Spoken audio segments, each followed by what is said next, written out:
So before we get started, check out the following links in the description box below as highlighted in the image shown.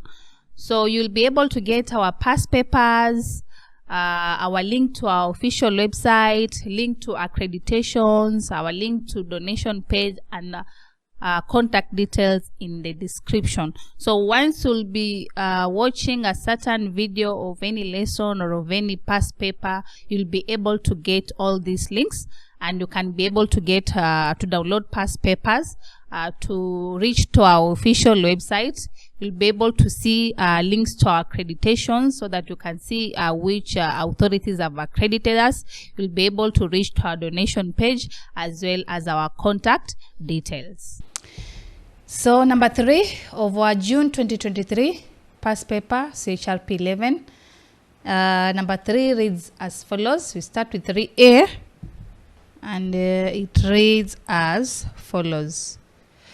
Identify the conditions that a counseling room should meet to enhance the effectiveness of a counseling session. Conditions that a counseling room should meet to enhance the effectiveness of a counseling session. So here the question is simply looking for how a counseling room should look like.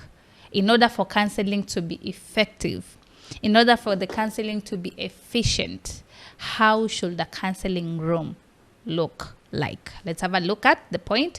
So they say creating an environment conducive to effective counseling session is very crucial for fostering trust, comfort, and openness between the counselor and the client. So here are several conditions that the counseling room should ideally meet to enhance the effectiveness of the counseling session.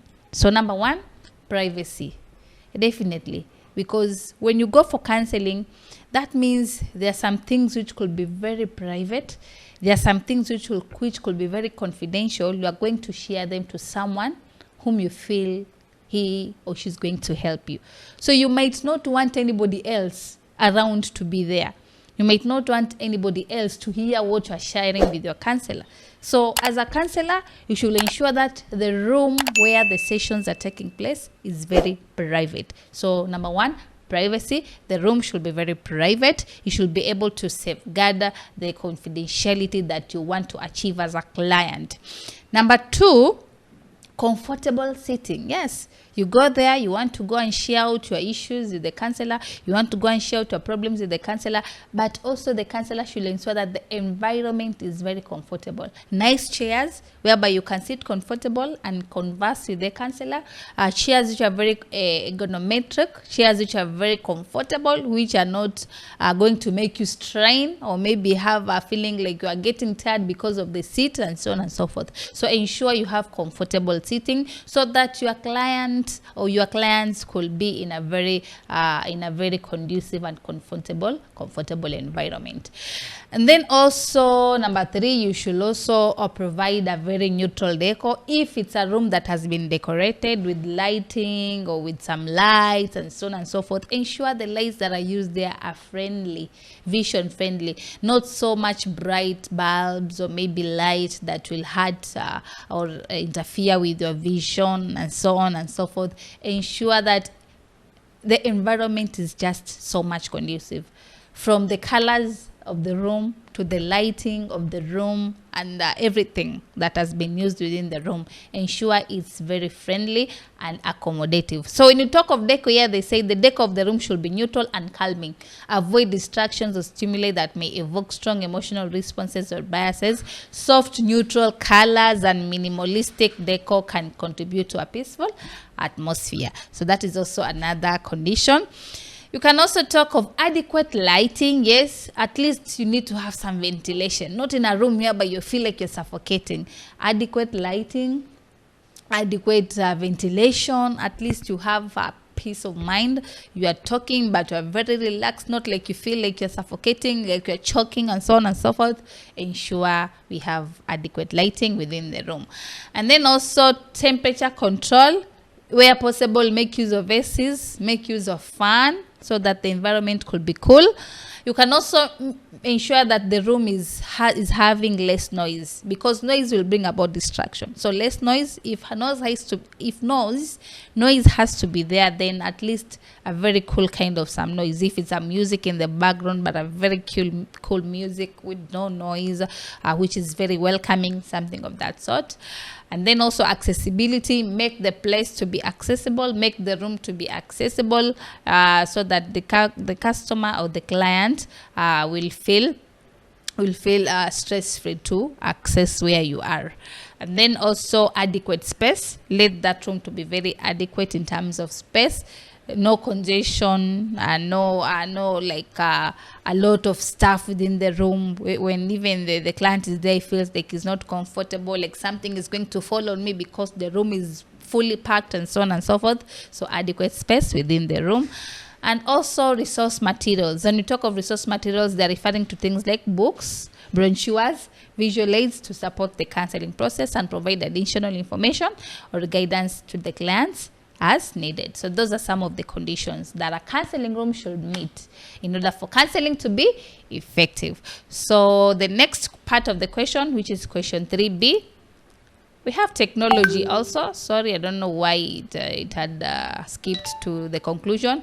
So technology, make use of the technology within the room. And when you talk of technology, you might have computers, have Wi-Fi for your clients not to get bored as they are waiting for you, or as maybe there's something you are doing for them, and so on and so forth. That will also be part of the condition for the room, or requirements for the room. So those are some of the points that we have, which are going to help you have a very relaxed and a conducive environment for your counseling as a counselor.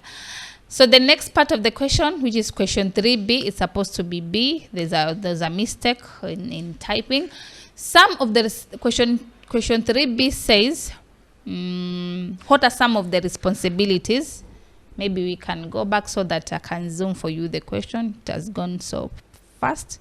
So question 3B is here. So they say a mentor has certain responsibilities towards a mentee in accordance with Ideas Act-centered leadership model. Explain such responsibilities. So the question is simply looking for the roles, responsibilities of a mentor. What does a mentor do? We say there's a mentor and the mentee. A mentor will always act as a role model, because you are there, somebody is looking upon you. That's why you say, this is my mentor, because there are a lot of things you see in him or her which you feel once you grab them and start doing them by yourself, you can become a better version of yourself. So what are some of the roles or responsibilities of a mentor? Let's have a look. Some of the responsibilities of a mentor towards the mentee are, number 1, they provide encouragement and motivation. Mentors are there to encourage you. Mentors are there to motivate you. Remember, I've said a mentor is someone you're looking upon. If you're the mentee, you look upon that person so much because you feel he or she is successful, and maybe through his guidance, through his support, you can reach where you want. So they are there, mentors, to help you, to encourage you. They are there to motivate you so that you can reach the destination that you want to reach as a mentee. Also, they act as role models. Mentors are role models because you're looking upon them. You want them to support you. You want them to guide you. You want them to show you the way. So they normally act as role models as well.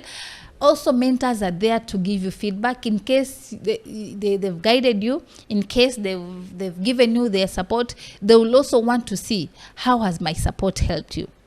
How has my guidance helped you? So they will always do some sort of analysis and give you the feedback. Indeed, you are really going somewhere. You are really going far. You are really improving. Those are some of the things that mentors also do. So they offer feedback.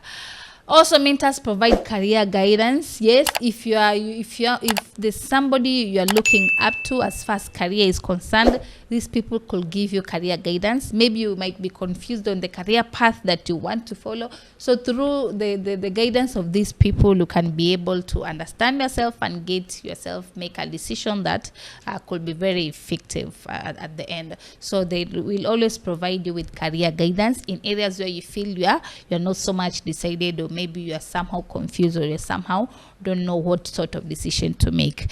Such people are there to provide you with career guidance. Also, they help you set goals, whether personal goals, whether professional goals, whether career goals. Mentors will always be there to help you on such perspectives. And also, they help you to grow. They help to accelerate growth, personal growth, professional growth, career growth. Mentors will also help you to grow in one way or the other in the 3 distinct areas that I've just mentioned. And then also, mentors are there to give an ear to you if you're the mentee, because you say the relationship between mentor and mentees is what will help you to overcome any issues or to overcome any problems that you have as a mentee. So mentees will always be there to address or to give out their issues to the mentors.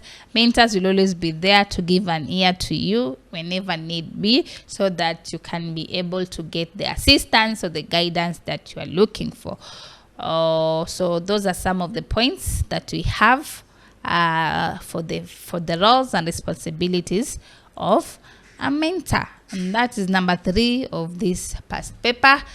Thank you. We have our details here. You can enroll with us. You can reach us through our website. You can reach us through our WhatsApp numbers. You can reach us through our email address. Feel free to contact us for more of these revision sessions. Thank you.